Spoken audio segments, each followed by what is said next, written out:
Making stunning typography animation like this in DaVinci Resolve is something you can do today. Let's do it. So we're actually going to work our way back. We're going to start with the finished effect, and then we're going to finish with the individual text animation. With that being said, let's go ahead and just bring a S text node, and then we're going to bring a S render node. And before we do anything with the S text node, the first thing we're going to do is just to change the font to a font that you prefer to use for this entire effect. And then the next thing we're going to do is to start to copy and paste this S text node for however many characters that you have in your effect. So in my case here, it's going to be about 13 in total. Each character is going to have its own node for maximum customization. All right, so the next thing we're going to do here is to start to rename each node to the character that it's going to encompass. So in this case, you can simply right click in the menu, choose rename, or you can simply use the keyboard shortcut F2, and then you're going to see this rename tool pop up where you can change the name for the node. So I'm just going to speed through this part real quick, but yeah, this is a very good way to kind of set yourself up for ease of editing down the road. Now, from this point on, a lot of this is going to really hinge on your artistic vision. We're going to resize, reposition these characters in a way that we think is going to look good. So with that being said, I'm going to just write our text in the first text node here, and then I'm going to simply just reposition it, recenter it slightly, and then we're going to come to our second character or second node here, and then I'm going to just write the character. This time, I'm going to, however, bump it up in size a little bit. I'm going to align it to the left with the other character, and I'm going to make sure that it sits right underneath it. Now moving on to the next one, we are going to write our text, and then this one, I'm going to just bump it up in size ever so slightly, and I'm going to place it right next to like. And then let's move on to the next one, write our text, and this one, very similar thing, just bump it up in size a little bit, but I'm going to place it right underneath this. And then let's go to the next one, which is going to be the word look. Now this one, I'm going to increase the size quite a bit, and I'm going to place it right next to this entire block of text. So this kind of juxtaposition between large and small text looks really good in my opinion. So at this point, what I'm going to do is to bring a S transform node and then place it right after S merge.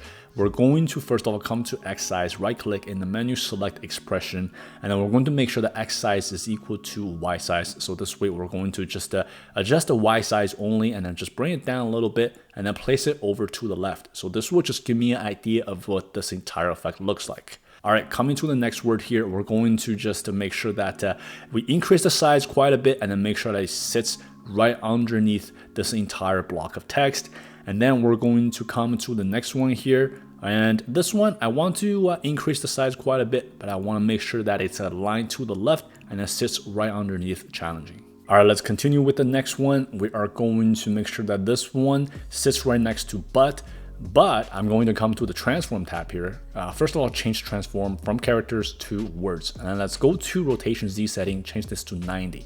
So now as you can see, we changed the angle completely, and I want to make sure that this one, we increase the size so that it's the same height as the word but.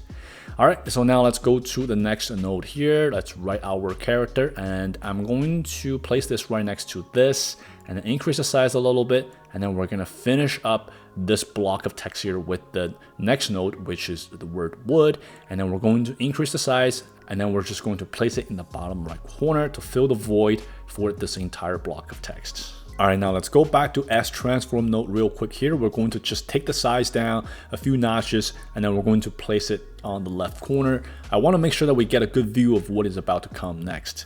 All right, so let's go to the next node, which is going to be the word show. Now for this one, I'm going to really increase the size quite substantially. So one thing you need to know is that you're not limited by the max that you see here. So you can manually override it. Let's just do that. I'm going to put down 1. Now this might be a bit too big, so I'm just going to take it down a few notches. And then I want to make sure that this word show is placed right next to everything that we just wrote on the left-hand side.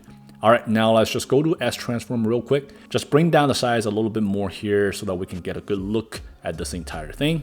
Now let's go to the next node here, which is going to be the word you. Let's bring out the size quite substantially here as well. But this one, I want to make sure that it's aligned to the left and it's placed right underneath this entire block above. All right, let's just come to our last node here to wrap up. We are going to just increase the size quite substantially, just like the word U. We're going to then place it right underneath the entire block above.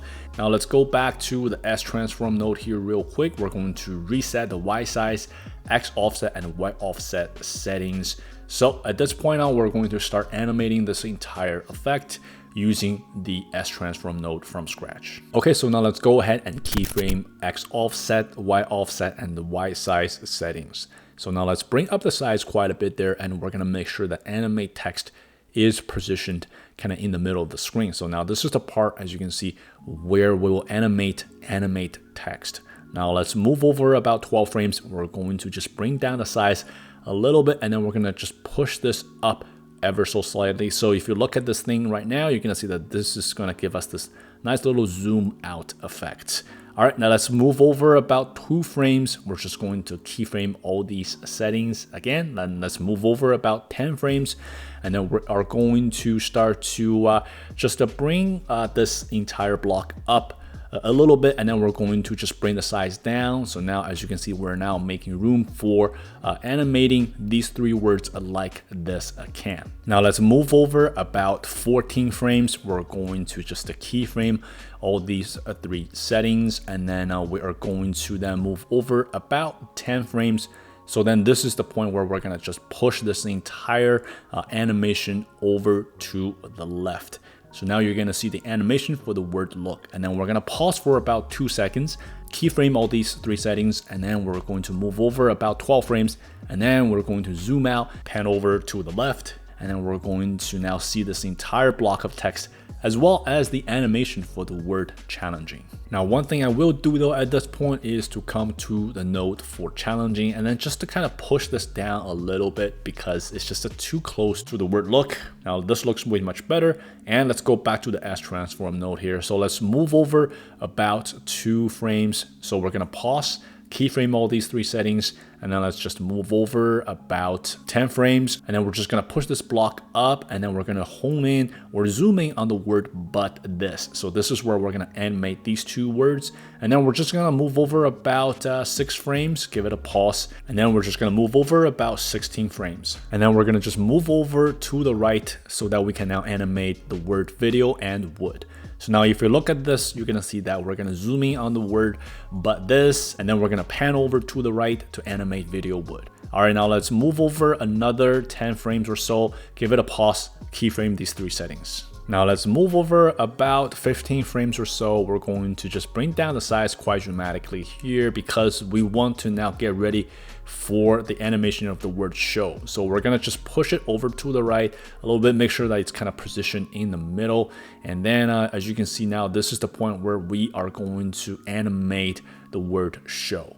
All right, so now let's just pause for about 4 or 5 frames, keyframe all these 3 settings, and then we're just gonna move over about 15 or 20 frames, and then we're just gonna push this entire block up, zoom out a bit. This is where we're gonna animate the word you and how. All right, so if we look at this whole thing, you guys, we pretty much nailed down the rhythm and pacing for the animation of this entire effect. And to take this to the next level, we're just going to bring up the spline editor, select all these settings, and then let's just zoom out and then select all the keyframes that we just did. And then we're gonna hit the F key and then bring up the ease in and ease out menu. We're just gonna push the ease in all the way to 100 for all these keyframes.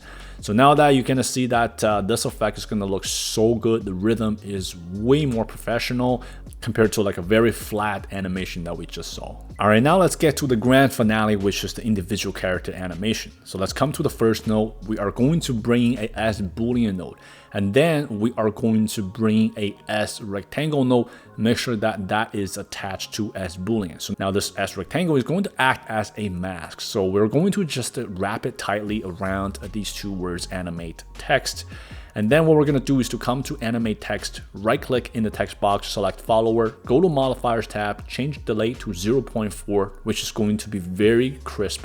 And then we're gonna go to the transform tab. Let's keyframe offset, go back to offset. We're just gonna push this this out of the screen, and then we're gonna just move over about 2 frames, reset it to 0. So now you're gonna see that this is a very quick kind of follower text animation that we just created for these 2 words, animate text, and just like that, it looks very good and it is very easy to do. Okay, so now moving on to the next word, which is gonna be the word like. So this one, I'm going to probably have it start at the 13th, 12th, or 13th frame, and then we're just gonna come over to the shading tab. Let's keyframe the opacity setting here, and then let's just move over about 10, 11 frames, keyframe again, and then let's go back to the first one, make sure that this is turned all the way down to 0. And then we're gonna go to the offset setting, which you can find under the transform tab. Now we're gonna set a keyframe here, but we're gonna just push it kind of down a little bit. And then let's move over to the end of the animation, reset it to 0. So now you're gonna see that this is gonna kind of come up from the bottom here and then to the top.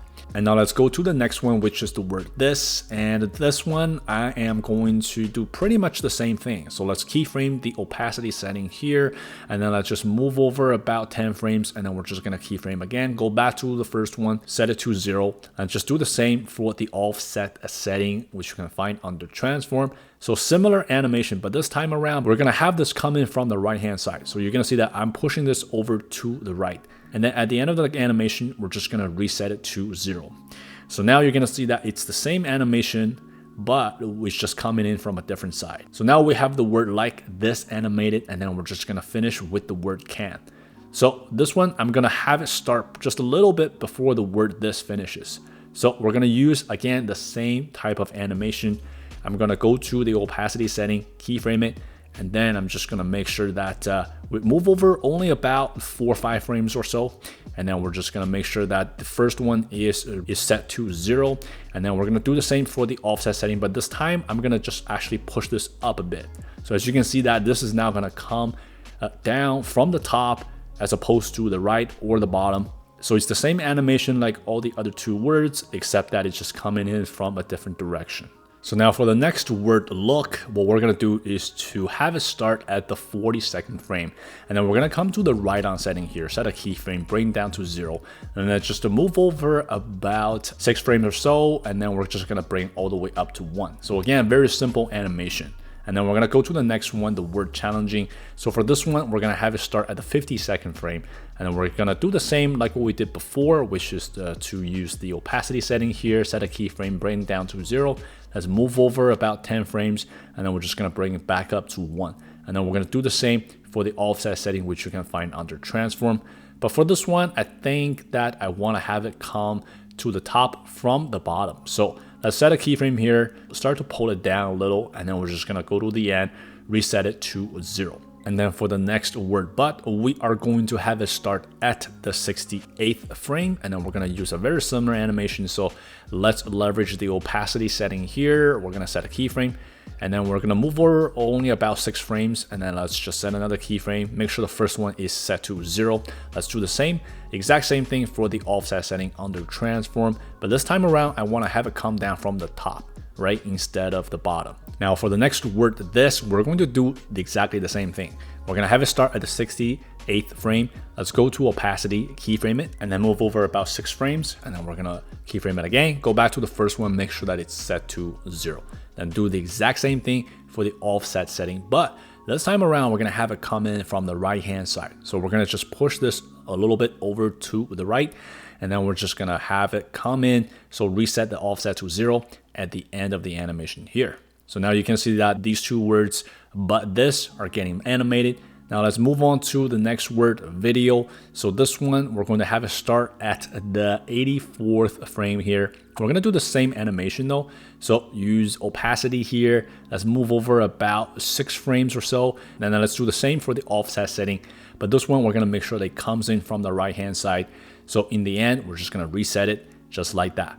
Now for the next word would, we're going to do exactly the same like what we did for video, but we're gonna have it start a little bit later. So we're gonna have it start at the 86th frame and then end at the 94th frame. And then we're gonna do the same for opacity and offset. But for offset, we're gonna have it move a little bit further to the right-hand side. So the idea, you can see that, is that I want a little bit of a delay between these 2 words. So instead of coming in at the same time, they're coming in one after another. Now for the next word show, we're gonna have this one start at the 105th frame. Now let's just go to the text box here, right click, and then in the menu select follower, and then we're gonna go to the modifiers tab up top. Let's change the delay to 1 frame, and then we're gonna go to the transform tab. What we're gonna do is to keyframe the offset setting here. Let's go back to offset. We're gonna start to push it over to the right. And then we're gonna move over about 5 frames. And then we're gonna reset offset to 0. So now you're gonna see a bit of a delay between each character animation. Now for the next word you, we are going to just move over about 6 frames, and then we are going to come to the transform tab. Let's keyframe offset, bring this completely out of the screen, and then just move over about 10 frames or so, just reset it to 0. So this one, very simple animation, simply have it come up to the top from the bottom. And we're gonna do the same for the other word how. So let's go to the last node here, have it start a little bit later than the word you. So we're gonna have it maybe start at the 25th frame here. Let's do the same thing for the offset setting, bring it completely out of screen, and then just move over about 10 frames or so, and then reset it to 0. So very simple animation. So now if we have a look at this whole effect, it looks really good. And the only thing we really need to do at this point is to change the ease in and ease out. So let's go ahead and pull up the spline editor here. We are going to just zoom out a little bit here for all these nodes. Let's select all these as text nodes at once, but instead of going to each one and select all of them, what we're gonna do is to come to the 3 dots at the right hand corner here, and then we're gonna go ahead and select all tools. So this will just select everything for us at once. And then let's just zoom out a little bit, select all these keyframes, and then what we're gonna do is just to hit the F key, and then let's start to change the easing setting here all the way up to 100. So now this is going to apply to all the nodes, all the keyframes at the same time. Now if we have a look guys, at this point, this animation looks incredible. It's very professional. The easing is out makes a huge difference, and it's quick and sharp, exactly the kind of a tempo that we're looking for. All right, now one last thing guys we're gonna do here is to add some motion blur. So to do that, we are going to add a optical flow node right after the S render node, and then afterwards we're going to add a vector motion blur node. So now in the vector motion blur node here, the scale setting here is the one that controls the blurriness. Now, for the sake of this demonstration, I'm just going to leave it at 1. So now if we take this back to the edit page, let it render, you guys can see that, yeah, this is it for our typography animation. So it looks really good, and we have a nice motion blur going on here, and we also get a really nice tempo and pacing for this entire animation. Yes, it does take some time to do, but the animation itself is actually quite easy to pull off in DaVinci Resolve. Alright you guys, I hope you enjoyed this tutorial, and as always, I will see you next time.